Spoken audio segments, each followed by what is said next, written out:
آج ہم بات کریں گے پاکستان کے تعلقات پر جو اس کے پڑوسی ملک ایران اور گلف سٹیٹس جیسے سعودی عربیہ، یونائیٹڈ عرب ایمریٹس اور قطر کے ساتھ ہیں۔ پاکستان کی فارن پالیسی میں مڈل ایسٹ کو ہمیشہ سے بہت اہمیت حاصل رہی ہے کیونکہ یہ علاقہ مذہبی، اقتصادی اور سیاسی طور پر پاکستان کے لیے بہت سینسٹیو اور اسٹریٹجک امپورٹنس رکھتا ہے۔ سب سے پہلے اگر ایران کی بات کریں تو پاکستان اور ایران کے درمیان 900 کلومیٹر سے زیادہ لمبی سرحد موجود ہے۔ دونوں ممالک کے درمیان ٹریڈ، انرجی اور سیکیورٹی کوآپریشن کا سلسلہ چل رہا ہے۔ Iran Pakistan gas pipeline project بھی ان تعلقات کا ایک اہم حصہ ہے جس کا مقصد پاکستان کی انرجی ضروریات کو پورا کرنا ہے۔ سرحدی علاقوں میں ٹریڈ مارکیٹس بھی موجود ہیں جہاں سے روزانہ مال کا تبادلہ ہوتا ہے۔ دونوں ممالک سیکیورٹی کوآپریشن پر بھی کام کرتے ہیں تاکہ سرحد پر امن و امان قائم رہے۔ دوسری طرف پاکستان کے سعودی عربیہ کے ساتھ تعلقات تاریخی اور بہت گہرے ہیں۔ دونوں ملکوں کے درمیان مذہبی رشتے بھی مضبوط ہیں کیونکہ ہر سال لاکھوں پاکستانی حج اور عمرہ کے لیے سعودی عربیہ جاتے ہیں۔ اس کے علاوہ سعودی عربیہ نے مشکل اوقات میں پاکستان کو اکنامک سپورٹ بھی دیا ہے، چاہے وہ آئل سپلائی ہو یا فائنینشیل اسسٹنس۔ ڈیفنس کوآپریشن بھی دونوں کے درمیان سٹرونگ ہے اور جوائنٹ ملٹری ایکسرسائزز بھی ہوتی رہتی ہیں۔ یونائیٹڈ عرب ایمریٹس بھی پاکستان کا ایک اہم پارٹنر ہے۔ UAE میں لاکھوں پاکستانی لوگ روزگار حاصل کر رہے ہیں اور وہاں سے ریمیٹنسز پاکستان کی اکانومی کے لیے بہت بڑی سپورٹ ہیں۔ ابوظہبی اور دبئی جیسے شہروں میں پاکستانی بزنس کمیونٹی کافی ایکٹیو ہے۔ ٹریڈ، انویسٹمنٹ اور ریئل اسٹیٹ کے پروجیکٹس میں UAE کا کردار بہت اہم ہے۔ پاکستان کے شہر کراچی اور گوادر پورٹ میں بھی گلف انویسٹمنٹس کو اسٹریٹجک نظر سے دیکھا جاتا ہے۔ قطر کے ساتھ بھی پاکستان کے تعلقات خاص طور پر LNG سپلائی کی وجہ سے مضبوط ہوئے ہیں۔ قطر سے LNG امپورٹس پاکستان کے انرجی سیکٹر کے لیے بیک بون کا کام کرتے ہیں۔ اس کے علاوہ ایجوکیشن اور مین پاور ایکسپورٹ کے حوالے سے بھی دونوں ملکوں کے درمیان کوآپریشن بڑھتا جا رہا ہے۔ دوحہ اور اسلام آباد کے درمیان ڈپلومیٹک کانٹیکٹس برقرار رہتے ہیں جو ریجنل سٹیبلٹی کے لیے ضروری ہیں۔ اگر براڈر گلف ریجن کی بات کریں تو گلف کوآپریشن کونسل کے ممالک پاکستان کے لیے ٹریڈ اور امپلائمنٹ کے سب سے بڑے سورسز ہیں۔ آئل اور گیس امپورٹس کا بہت بڑا حصہ اسی ریجن سے آتا ہے۔ اس کے ساتھ ساتھ پاکستان اپنی جیو اسٹریٹجک پوزیشن کی وجہ سے مڈل ایسٹ اور ساؤتھ ایشیا کے درمیان برج کا کردار ادا کرتا ہے۔ سیاسی طور پر پاکستان کوشش کرتا ہے کہ وہ ایران اور گلف سٹیٹس کے درمیان بیلنس مینٹین کرے۔ مڈل ایسٹ میں ٹینشنز اور کانفلکٹس کے باوجود پاکستان نے ہمیشہ میڈییشن اور نیوٹرالٹی کی پالیسی کو ترجیح دی ہے۔ اسلام آباد کا مقصد یہ ہوتا ہے کہ وہ کسی بھی بلاک پالیٹکس کا حصہ نہ بنے بلکہ ریجنل سٹیبلٹی کو پروموٹ کرے۔ تہران اور ریاض کے درمیان جب بھی ٹینشن بڑھتی ہے تو پاکستان احتیاط سے ڈپلومیٹک سٹانس اڈاپٹ کرتا ہے تاکہ دونوں کے ساتھ اپنے تعلقات متاثر نہ ہوں۔ مستقبل کے حوالے سے دیکھا جائے تو پاکستان کے لیے سب سے بڑی پرائیورٹی اکنامک ڈپلومیسی ہے۔ Energy security, trade expansion, foreign investment اور اوورسیز پاکستانیز کی ویلفیئر ان تمام تعلقات کا بنیادی حصہ ہے۔ اگر پاکستان اپنی فورن پالیسی کو بیلنس اور اسٹریٹجی کے ساتھ چلاتا رہا تو ایران اور گلف سٹیٹس کے ساتھ اس کے تعلقات مزید مضبوط ہو سکتے ہیں۔ آخر میں یہ کہا جا سکتا ہے کہ پاکستان کے ایران اور گلف سٹیٹس کے ساتھ تعلقات صرف سیاسی یا مذہبی نہیں بلکہ اکنامک، ڈیفنس، کلچرل اور اسٹریٹجک ڈائمنشنز پر مبنی ہیں۔ یہ رشتے پاکستان کی اسٹیبلٹی اور ڈیولپمنٹ کے لیے انتہائی اہم ہیں اور مستقبل میں ان کی اہمیت اور بھی بڑھنے کا امکان ہے۔ رکھے ایران اور سعودی عربیہ کے درمیان کبھی کبھی پیدا ہونے والی ٹینشنز کا اثر پورے ریجن پر پڑتا ہے۔ ایسے حالات میں پاکستان کو بہت احتیاط سے قدم اٹھانا پڑتا ہے تاکہ دونوں طرف کے ساتھ اس کے ڈپلومیٹک اور اکنامک انٹرسٹس متاثر نہ ہوں۔ پاکستان اکثر میڈییشن اور ڈائیلاگ کو سپورٹ کرتا ہے کیونکہ ریجنل سٹیبلٹی اس کے اپنے نیشنل انٹرسٹ میں ہے۔ انرجی سیکیورٹی بھی پاکستان کے لیے ایک بنیادی فیکٹر ہے۔ گلف سٹیٹس، خاص طور پر قطر اور سعودی عرب، پاکستان کی آئل اور LNG ضروریات کا بڑا حصہ پورا کرتے ہیں۔ مستقبل میں رینیویبل انرجی اور جوائنٹ انویسٹمنٹ پروجیکٹس بھی تعلقات کو نئے لیول پر لے جا سکتے ہیں۔ اگر Pakistan refinery projects, storage facilities اور انرجی انفراسٹرکچر میں گلف انویسٹمنٹ حاصل کرتا ہے تو یہ اس کی اکانومی کے لیے گیم چینجر ثابت ہو سکتا ہے۔ اس کے علاوہ مین پاور ایکسپورٹ پاکستان کی اکانومی کا ایک سٹرونگ پلر ہے۔ یونائٹڈ عرب ایمریٹس، سعودی عربیہ اور دوسرے گلف ممالک میں کام کرنے والے پاکستانی ورکرز ہر سال بلینز آف ڈالرز کی ریمیٹنسز بھیجتے ہیں۔ یہ پیسہ صرف فیملیز کی مدد نہیں کرتا بلکہ فارن ایکسچینج ریزروز کو بھی سٹیبل بناتا ہے۔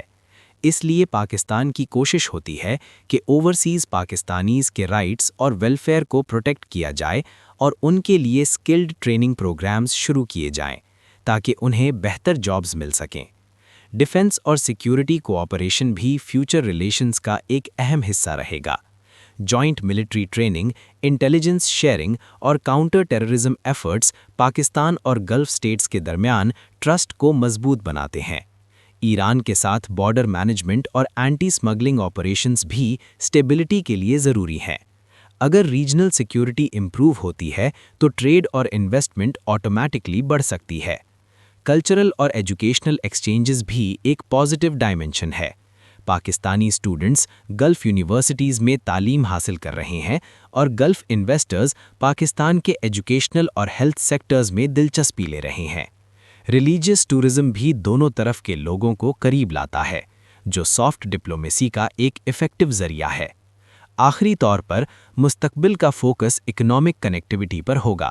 Gwadar port, regional trade corridors اور ڈیجیٹل کنیکٹیوٹی پروجیکٹس پاکستان کو مڈل ایسٹ اور ساؤتھ ایشیا کے درمیان ایک سٹرونگ برج بنا سکتے ہیں۔ اگر پاکستان اپنی انٹرنل پولیٹیکل سٹیبلٹی اور اکنامک ریفارمز پر توجہ دیتا ہے تو ایران اور گلف سٹیٹس کے ساتھ اس کے تعلقات صرف مضبوط ہی نہیں بلکہ زیادہ پروڈکٹیو بھی ہو سکتے ہیں۔ اس طرح دیکھا جائے تو پاکستان کے ایران اور گلف سٹیٹس کے ساتھ رشتے ڈائنامک اور ملٹی ڈائمنشنل ہیں۔ ان کا مستقبل اس بات پر ڈیپینڈ کرتا ہے کہ پاکستان کتنی حکمت اور بیلنس کے ساتھ اپنی فارن پالیسی کو مینج کرتا ہے۔ اگر ڈپلومیسی، اکانومی اور سیکیورٹی تینوں کو ساتھ لے کر چلا جائے تو یہ تعلقات آنے والے سالوں میں پاکستان کے لیے سٹیبلٹی، گروتھ اور ریجنل انفلوئنس کا ذریعہ بن سکتے ہیں۔ رکھیں ایران اور سعودی عربیہ کے درمیان کبھی کبھی پیدا ہونے والی ٹینشنز کا اثر پورے ریجن پر پڑتا ہے۔ ایسے حالات میں پاکستان کو بہت احتیاط سے قدم اٹھانا پڑتا ہے تاکہ دونوں طرف کے ساتھ اس کے ڈپلومیٹک اور اکنامک انٹرسٹس متاثر نہ ہوں۔ پاکستان اکثر میڈییشن اور ڈائیلاگ کو سپورٹ کرتا ہے کیونکہ ریجنل سٹیبلٹی اس کی اپنے نیشنل انٹرسٹ میں ہے۔ انرجی سیکیورٹی بھی پاکستان کے لیے ایک بنیادی فیکٹر ہے۔ گلف سٹیٹس، خاص طور پر قطر اور سعودی عربیہ، پاکستان کی آئل اور LNG ضروریات کا بڑا حصہ پورا کرتے ہیں۔ مستقبل میں رینیویبل انرجی اور جوائنٹ انویسٹمنٹ پروجیکٹس بھی تعلقات کو نئے لیول پر لے جا سکتے ہیں۔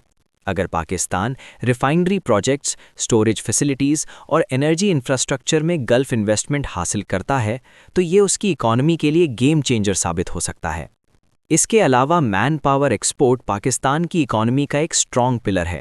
یونائٹڈ عرب ایمریٹس، سعودی عربیہ اور دوسرے گلف ممالک میں کام کرنے والے پاکستانی ورکرز ہر سال بلینز آف ڈالرز کی ریمیٹنسز بھیجتے ہیں۔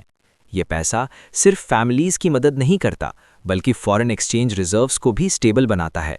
اس لیے پاکستان کی کوشش ہوتی ہے کہ اوورسیز پاکستانیز کے رائٹس اور ویلفیئر کو پروٹیکٹ کیا جائے اور ان کے لیے سکل ٹریننگ پروگرامز شروع کیے جائیں تاکہ انہیں بہتر جابز مل سکیں۔ ڈیفنس اور سیکیورٹی کوآپریشن بھی فیوچر ریلیشنز کا اہم حصہ رہے گا۔ Joint military training, intelligence sharing اور کاؤنٹر ٹیررزم ایفرٹس پاکستان اور گلف سٹیٹس کے درمیان ٹرسٹ کو مضبوط بناتے ہیں۔ ایران کے ساتھ بارڈر مینجمنٹ اور اینٹی سمگلنگ آپریشنز بھی سٹیبلٹی کے لیے ضروری ہیں۔ اگر ریجنل سیکیورٹی امپروو ہوتی ہے تو ٹریڈ اور انویسٹمنٹ آٹومیٹکلی بڑھ سکتی ہے۔ کلچرل اور ایجوکیشنل ایکسچینجز بھی ایک پازیٹیو ڈائمنشن ہے۔ پاکستانی اسٹوڈنٹس گلف یونیورسٹیز میں تعلیم حاصل کر رہے ہیں اور گلف انویسٹرز پاکستان کے ایجوکیشنل اور ہیلتھ سیکٹرز میں دلچسپی لے رہے ہیں۔ ریلیجیس ٹورزم بھی دونوں طرف کے لوگوں کو قریب لاتا ہے، جو سافٹ ڈپلومیسی کا ایک ایفیکٹو ذریعہ ہے۔ آخری طور پر مستقبل کا فوکس اکنامک کنیکٹیوٹی پر ہوگا۔ Gwadar port, regional trade corridors اور ڈیجیٹل کنیکٹیوٹی پروجیکٹس پاکستان کو مڈل ایسٹ اور ساؤتھ ایشیا کے درمیان ایک سٹرونگ برج بنا سکتے ہیں۔ اگر پاکستان اپنی انٹرنل پولیٹیکل سٹیبلٹی اور اکنامک ریفارمز پر توجہ دیتا ہے تو ایران اور گلف سٹیٹس کے ساتھ اس کے تعلقات صرف مضبوط ہی نہیں بلکہ زیادہ پروڈکٹیو بھی ہو سکتے ہیں۔ اس طرح دیکھا جائے تو پاکستان کے ایران اور گلف سٹیٹس کے ساتھ رشتے ڈائنامک اور ملٹی ڈائمینشنل ہیں۔ ان کا مستقبل اس بات پر ڈیپینڈ کرتا ہے کہ پاکستان کتنی حکمت اور بیلنس کے ساتھ اپنی فارن پالیسی کو مینیج کرتا ہے۔ اگر ڈپلومیسی، اکانومی اور سیکیورٹی تینوں کو ساتھ لے کر چلا جائے تو یہ تعلقات آنے والے سالوں میں پاکستان کے لیے سٹیبلٹی، گروتھ اور ریجنل انفلوئنس کا ذریعہ بن سکتے ہیں۔ اس ڈسکشن کو مزید آگے بڑھاتے ہوئے یہ بھی سمجھنا ضروری ہے کہ ریجنل پالیٹکس تیزی سے تبدیل ہو رہی ہے۔ مڈل ایسٹ میں نئے الائنسز، اکنامک ریفارمز اور اسٹریٹجک پارٹنرشپس ابھر رہے ہیں۔ ایسے ماحول میں پاکستان کے لیے یہ ایک موقع بھی ہے اور چیلنج بھی۔ اگر پاکستان اپنی جیو اسٹریٹجک لوکیشن کو ایفیکٹولی یوز کرے تو وہ ساؤتھ ایشیا اور مڈل ایسٹ کے درمیان ٹریڈ اور کنیکٹیوٹی کا سینٹرل ہب بن سکتا ہے۔ یہ پوزیشن اسے اکنامک اور ڈپلومیٹک دونوں طور پر فائدہ دے سکتی ہے۔ ساتھ ہی ساتھ ایران اور گلف سٹیٹس کے درمیان جو سیاسی ڈائنامکس ہیں ان میں سٹیبلٹی کا ہونا پاکستان کے لیے بہت اہم ہے۔ اگر ریجن میں امن ہوگا تو ٹریڈ، انویسٹمنٹ اور مین پاور موبلٹی بڑھے گی۔ پاکستان کا رول یہاں کنسٹرکٹیو ڈپلومیسی کا ہو سکتا ہے، جہاں وہ ٹینشنز کم کرنے اور ڈائیلاگ کو پروموٹ کرنے میں پازیٹیو کردار ادا کرے۔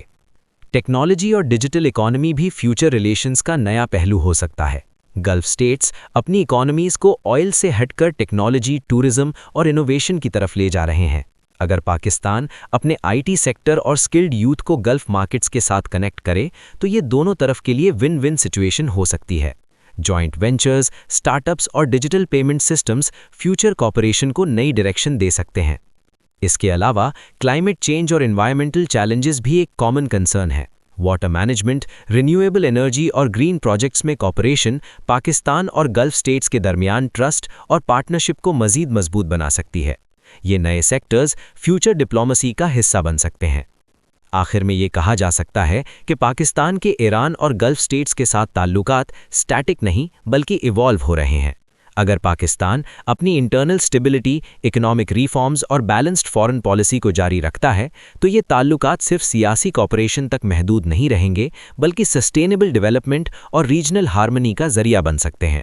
مستقبل کا دور کوآپریشن، کنیکٹیوٹی اور میوچل رسپیکٹ کا دور ہو سکتا ہے، جہاں پاکستان اپنا ایک مضبوط اور مؤثر کردار ادا کرے گا۔